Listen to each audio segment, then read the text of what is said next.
главный приз фестиваля. Сейчас скажу.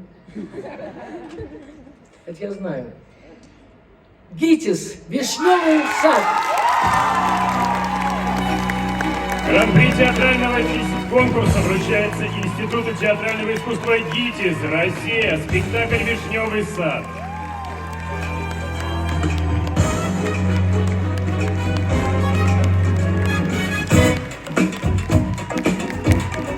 Режиссер Егор Ковалев.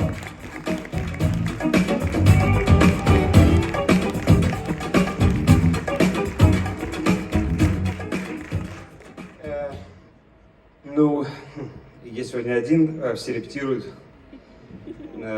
Правда, все очень заняты, у нас очень плотный график. Я вас, пользуясь случаем, приглашаю в наши спектакли в ГИТИС в 39-ю аудиторию.